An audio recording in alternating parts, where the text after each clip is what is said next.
Salam, mən Dengivson. Arxeologiya və İslam silsiləsindən növbəti video proqramımıza xoş gəlmisiniz. Bəzi insanlar Petranın İslamın yayıldığı mərkəzi müqəddəs şəhər olması məsələsinə etiraz olaraq bildiriblər ki, Quranda Petra adı çəkilmir. Onlar bir mənada haqlıdır. Bəli, Quranda Petra adı yoxdur. Amma Petra şəhəri görəsən həmişəmi Petra adı ilə tanınır. Petra adı həmin şəhərə Yunan və Romalılar tərəfindən verilib. Bəs ondan əvvəlki adı nə olub? Petra şəhərindən söhbət açarkən ətrafdakı xalqlar hansı addan istifadə edib? Petra şəhəri və Petranın dağları üçün ən qədim ad Səyirdir. Misir əlyazmasında Şasu ölkəsindəki Səyirdən bəhs olunur. Hansı ki, bu da ümumi olaraq İordaniyadakı Petranın ətraf dağları hesab olunur. Həmçinin 3-cü Aminhotepin məbədində Səyir xalqına qarşı müharibədən danışılır. Biz isə bilirik ki, Səyirdən məqsəd Petra şəhəridir. Bibliyada öyrənirik ki, Səyir dağı öz adını bir vaxtlar həmin ərazidə yaşamış Horit Səyirdən alıb. Sonralar Yesavın nəsli, yəni Edomlular, Horitlər və Zəmzumitlərlə döyüşüb onları məhv etdilər və həmin dağlarda, Səyir dağlarında məskunlaşdılar. Daha sonralar isə Səyir dağı Amalekitlərin qalan hissəsinin qaçdığı yer kimi göstərilir. Bu vacibdir, çünki Amaleklilər sonradan məhv edildilər və mənbələr onların Petrada olduqlarını işarə edir. Onlar qaçaraq ora sığınmışdılar. Təbəri, Məsudi və digər keçmiş dövr İslam tarixçiləri Amalekliləri Məkkə şəhəri ilə əlaqələndirir. Amma Məkkəni Səudiyyə Ərəbistanının mərkəzindəki bugünkü Səudiyyənin cənubunda yerləşən şəhər kimi başa düşsək, o zaman Amaleklilərin bu qədər uzaqda yaşaması ehtimalı yox deyiləcək qədər azdır. Əksər tarixi qeydlərdən də məlumdur ki, Amaleklilər Petrada yaşayıb. 2017-ci il payız sayında Journal of Semitic Studies jurnalında Mehdi Şaddel tərəfindən yazılmış əla bir məqalə dərc olunmuşdu.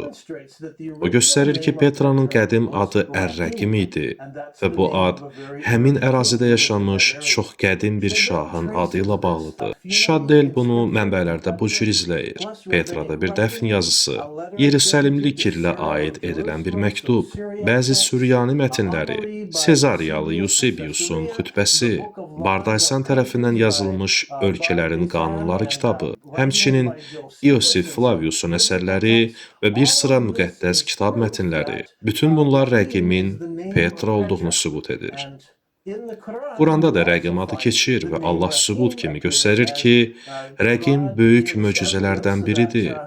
Diqqətlə baxın, Kəhf surəsi 9-cu ayədə nə deyilir? Məgər siz Əshab-ı Kəhf və rəqimi bizim möcüzəvi nişanələrimizdən saymırsınızmı? Rəqim şəhərinin yerləşdiyi məkan, bugünkü bildiyimiz Petra, iki dağın arasındakı bir yarğandadır. Orada möhtəşəm oyma tikillər var. Qurana qulaq asanlar üçün bu həqiqətən də Allahın bir nişanəsi kimi görülmüş olmalıydı. Lakin Qurana dair çoxsaylı şərhçilər tarix boyu Petradan və onun rəqim ilə əlaqəsindən xəbərsiz olduqları üçün belə düşündülər. Bəlkə də bu, Əshab-ı Kəhflə birlikdə mağarada olan itin adıdır. Əshab-ı Kəhf bir neçə yüz il içində yatmışdı və oyandıqda buna möcüzə deyildi. Eyni zamanda rəqimə də möcüzə deyildi.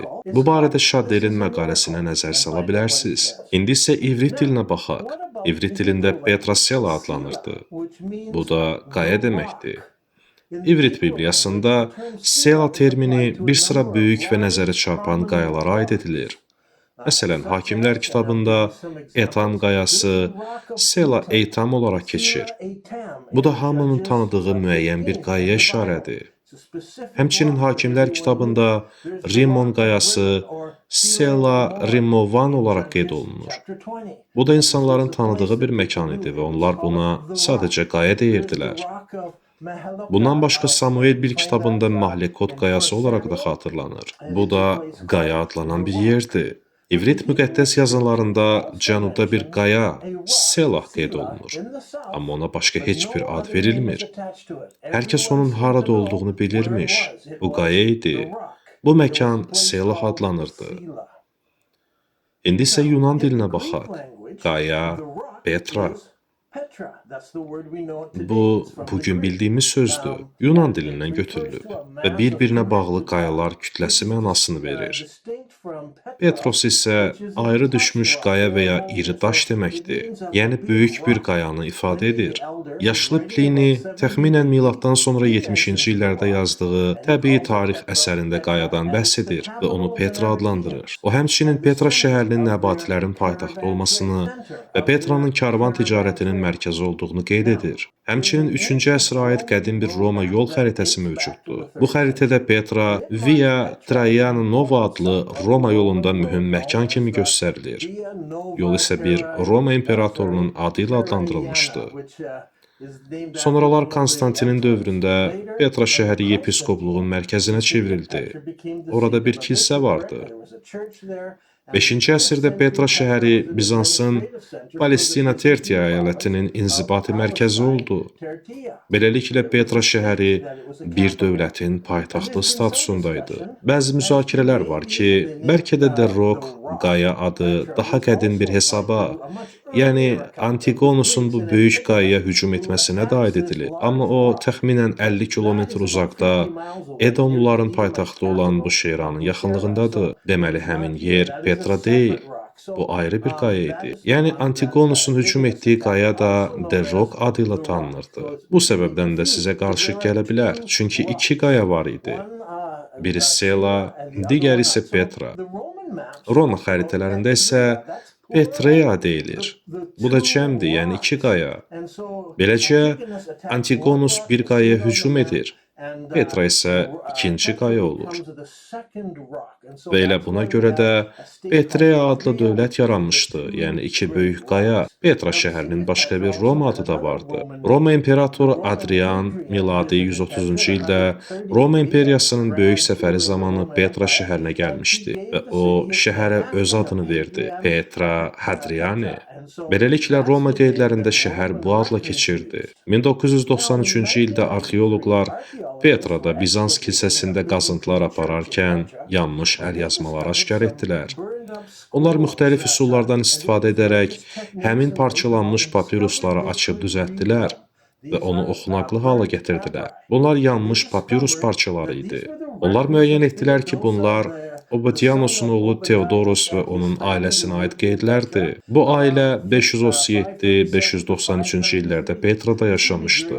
Həmin yazılar Muhammed Peyğəmbərin doğumundan biraz əvvəlki vaxta aid idi və bəziləri onun 20-li yaşlarına qədərki dövrü əhatə edirdi. Bu qeydlərdə həmin ailənin Petra şəhərindəki iqtisadi və hüquqi sənədləri yer alırdı. Amma bu, bir xristiyan ailəsinə aid idi, bütpərəst ailəyə yox. Papiruslardan öyrənirik ki, Petra şəhərinin adı belə idi. Bu maraqlı bir addır, yəni o imperator koloniyası idi. Və maraqlıdır ki, həmin Bizans dövründə fəxri titullardan geniş istifadə olunurdu. Onlar belə ifadələrdən istifadə edirdi. Ən hörmətli, ən dindar, ən parlaq, ən mömin və s. Onlar bu cür adlardan istifadə etməyi çox sevirdilər. Erkən müsəlman yazılarında da oxşar fəxri titullara rast gəlirik. Məsələn, Mədinətül Munavvara, nurlu şəhər, Kərbəla əl-Müqəddəsə, müqəddəs Kərbəla, Qurani Kərim və s. Yəni, eyni qaydada bu cür titullar İslamda da işlədilirdi. İmperator Elagabulus Petra şəhərinə bir ad verdi. O Petranı koloniyaların anası adlandırdı. Bu, fəxri bir titul idi. Biz bunu artıq miladı 3-cü əsrin əvvəllərində görürük və 6-cı əsrdə də Petra papiruslarında bu ifadəyə rast gəlinir. Bütün koloniyaların anası. Nəhayət, bu termin sonradan bugün ingilis dilində işlədilən metropolis anlayışı ilə əlaqələndirildi. Amma başa düşmək lazımdır ki, ilkin mənada bu, koloniyaların anası demək idi. Çox bənzər bir termin Quranda da görünür və Məkkəyə aid edilir. Ənam surəsi 92 və Şura surəsi 5-ci ayələrdə Məkkə şəhəri Ummul Qura, yəni bütün məskənlərin anası adlandırılır. Müasir tərcüməçilər çox vaxt səhlənkarlıq edərək şəhərlərin anası olaraq tərcümə edirlər. Amma Quranda konkret olaraq Qura, Məskənlər, kəndlər, yaşayış yerləri ifadəsi işlədilir. Şəhərlər, yəni mədain sözü ərəbcəsində yoxdur. Diqqət edin ki, Yunan mətnlərində də şəhərlər sözü işlədilmir. Yəni həm Yunan, həm də ərəb mətnlərində eyni termin var və hər ikisi müqəddəs şəhəri bütün məskənlərin anası adlandırır. Petra papirusları həm də Petra şəhəri üçün işlədilən başqa bir termin üzə çıxarır. Unikal bir termin. Roma imperiyasında işlədilməmişdi. Onun mənası mübarək və uca, nəcib deməkdir. Bu sözün dəqiq mənasını müəyyənləşdirmək çətindir, çünki həmin dövrdə bu sözün mənası dəyişməkdə idi. Əslində o əvvəlcə uca, nəcib, hətta mübarək demək idi. Amma həmin vaxtdan xristian dünyasında bu termin müqəddəs mənasında istifadə olunmağa başlamışdı. Belə ki, Petra papiruslarında bu termin kilsələrə, böyük binalara, hətta türbələrə və ictimai tikililərə aid edilirdi.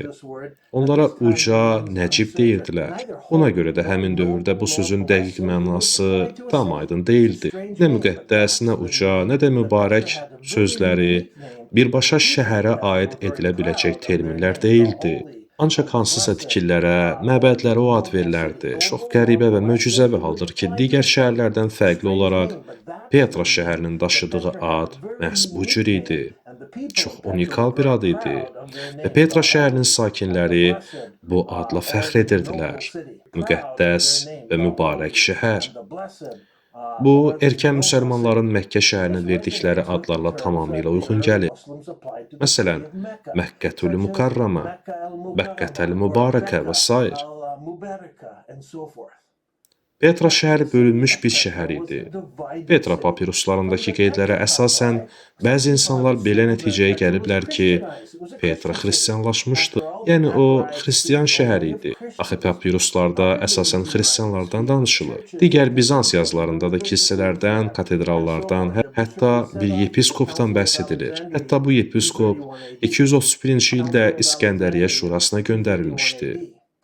Amma yadda saxlamaq lazımdır ki, həmin o Petra papirusları bir kilsədə tapılmışdı. Onlar yalnız bir ailəyə aid hüquqi sənədlərdir. Həmin tarixi qeydlərdə sadəcə doğumlar, evlənmələr və ölümlər qeyd olunmayıb. Eyni zamanda alış-veriş, torpaq mülkiyyəti üzərində hüquqi mübahisələr və bu kimi məsələlərin qeydi var. Nəzərə almaq lazımdır ki, tapılan o sənədlərdə ümumi olaraq şəhər və onun əhalisi haqqında qeydlər yoxdur. Buna görə də biz arxeologiyaya üz tutmalı və bu qədim papirusların hansı mühitdə yazıldığını anlamağa çalışmalıyıq. Petra şəhərindəki tikililərin tədqiqindən aydın olur ki, xristianlar şəhərin yalnız kiçik bir hissəsində məskunlaşmışdı. Bütün xristian kilsələri, xristian binaları və xristian məzarları şəhərin yalnız bir hissəsində yerləşirdi. Şəhərin qalan hissəsi isə öz politeist, bütpərəst kimliyini qoruyub saxlamış şəxslərin məskunlaşdığı yerlər idi. Maraqlısı odur ki, cahiliyyə dövründə Petra şəhərinin xristian hissəsi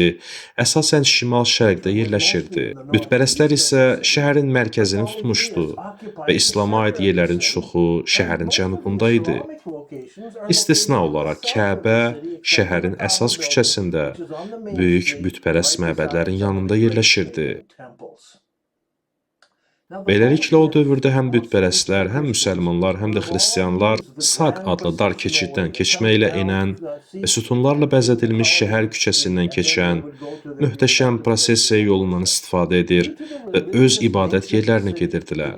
Şəhərin dini status və əhəmiyyətinə görə əvvəllər Romalıların Petra üçün istifadə etdiyi koloniyaların anası təbiri İslamiyyət gələndən sonra Quranda Ummul Qura, yəni məskənlərin anası, indiki deyişlə şəhərlərin anası olaraq yad edildi. Petra mübarək və müqəddəs şəhər idi. Bir şəhərin müxtəlif etnik və dini məhəllələrə bölünməsi qeyri-adi deyil. Bu hal Qüdsdə də var. Belə hallarda bir məhəllədə baş verən hadisələr şəhərin digər hissəsində demək olar ki, heç hiss olunmur. Beləliklə, İslami mənbələrdə bütpərəstlərlə xristian Romalılar arasında qarşıdurma olması təəccüblü deyil. İndi düşünək, əgər Romalılar və Bizanslılar Petraya öz adlarını vermişdilərsə, yeni formalaşan müsəlman icması bu şəhərə hansı adı verdi? Yəhudi adını istifadə etmək istəməzdilər, Romalıların adını da. Bəs onlar hansı adı işlətmişdilər? Biz Təbərinin qeydlərində bu cür oxuyuruq. İbrahim, Həcər və İsmaili Hicr olaraq adlanan yerə göndərdi və onları orada yerləşdirdi. Ərəb dilində Hicr adının müxtəlif mənaları var, amma diqqət etməli olduğumuz əsas məsələ qaya sözüdür. Beləliklə Petra üçün 3 ad var. The Rock, qaya ingiliscə, Selah Yunan dilində, Hicr ərəb dilində və bütün bu adlar eyni mənaya gəlir. Qaya. Amma Petra tezliklə unudulduğu üçün Hicr sözünün mənası da zamanla dəyişdi və başqa mənalar qazandı. Buna görə də bugün həmin adın mənası üzərində bəzi ixtilaflar mövcuddur. Quranda Hicr adlı yerə həsr olunmuş bir surə var. Bu surəni oxuyanda görürük ki, hər şey Petraya aiddir. Nuh Peyğəmbər və gəmisi Məscid-ül Həramın ətrafında dönmüş olmalıydı. Lut yaxınlıqda yaşamışdı. Digər bütün peyğəmbərlər də burada olmuşdular. Bu surə bildirir ki, bu peyğəmbərlər Hicr şəhərinə xəbərdarlıq etmək üçün göndərilmiş elçilər idi. Amma insanlar qayaların içində öz evlərində təhlükəsiz olduqlarını düşünürdülər. Elçilərə qulaq asmırdılar və nəhayətdə zəlzələlərlə məhv edildilər. Çünki müsəlmanlar Petranın qədim Hicr şəhəri olduğunu bilmirlər. Bu surəni Səudi Ərəbistanındakı Əl-Ula məntəqəsindəki Heqra şəhərinə aid edirlər. Bu yer Strabo və Pliniya tərəfindən də qeyd olunub. Həmçinin Roma qeydlərində də bu yerə Heqra deyilir. Bu ərazi əsrlər boyu müxtəlif qruplar tərəfindən işğal olunmuşdu. Amma ən böyük təsiri nəbatilər göstərmişdi. Onlar buranı öz dəfn yerlərindən biri kimi təyin etmişdilər. Eləcə də Petra onların yerlərindən biri idi. Amma fərq ondan ibarətdir ki, Petra paytaxt idi. Heqra isə paytaxt deyildi. Qəbirstanlıq məkanı idi. Petra kimi bütün bu ərazi də nəbatilərin məzarları və onlara aid yemək otaqları ilə doludur. Nəbatilərin dövründən sonra İslam dövründə Heqra şəhəri xarabalığa çevrildi. Dövrümüzdə dəfn yerləri haqqında maraqlanan müsəlmanlar oradan keçərkən bu böyük qəbirstanlığa baxmağa başladılar. Eləcə zamanla onu Quranda qeyd olunan Hicr ilə əlaqələndirməyə başladılar. Onlar həmçinin buraya Mədain Salih, yəni Salihin şəhərləri adını verdilər. Çünki onun tarixdə haraya aid olduğunu bilmirlər. Mən Quran coğrafiyası kitabımda da Salih və daha sonra Hud peyğəmbərlərin Petra bölgəsinə göndərildiyini bildirmişəm.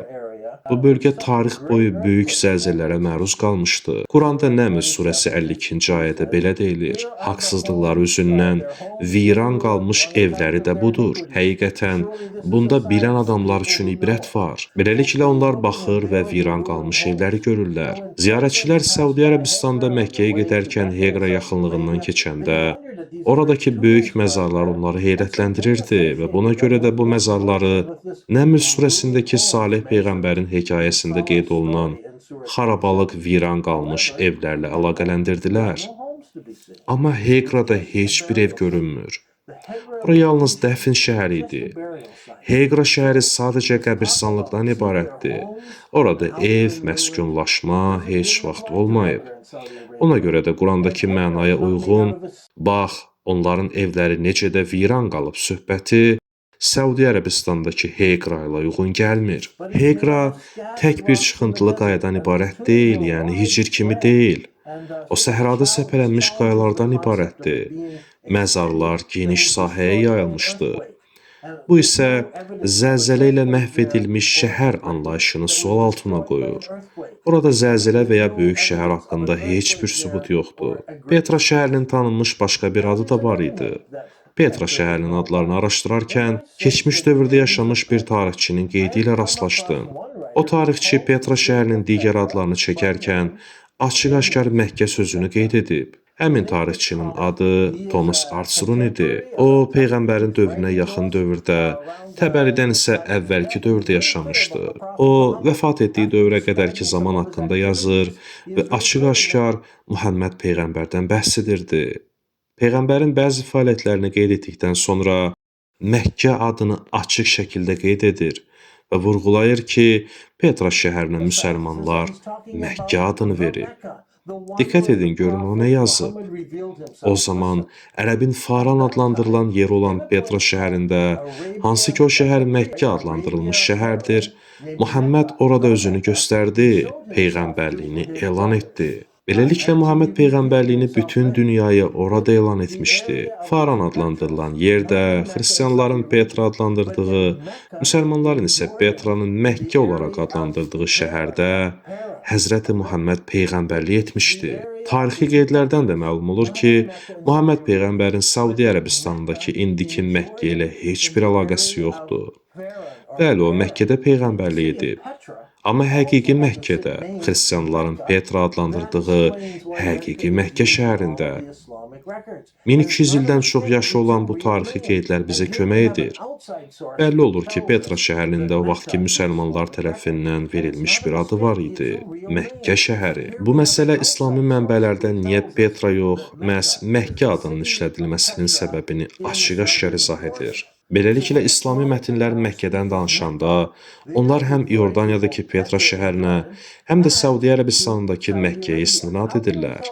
Fərqi necə müəyyən etmək olar? Bu məsələ Məkkə adından istifadə edənlərin hansı ildə bu sözü işlətməsinə görə dəyişir. 65-ci hicri ilindən əvvəl Məkkədən danışılıbsa, demək ki, söhbət 100% İordaniyadakı Petra şəhərindən gedir. Amma zaman keçdikcə 65-ci hicri ildən sonra Kəbə evi Petrada sökülüb yenisi Səudiyyə Ərəbistanındakı indiki yerində tikiləndən sonra yazılan qeydlərdə Məkkə ya Səudiyyə Ərəbistanındakı Məkkəyə ya da Petra şəhərinə aid edilə bilər. 128-ci ildən sonra, yəni Petradakı orijinal Kəbə dağıdılandan sonraki illərdə böyük zəlzələ Petra şəhərini dağıtdı və o vaxtdan etibarən Məkkə adı ilə edilən bütün istinadlar 100% Səudiyyə Ərəbistanındakı Məkkəyə aiddir. Beləliklə, İslami mənbələr Məkkədən danışanda səhv etmir, çünki iki Məkkə var idi.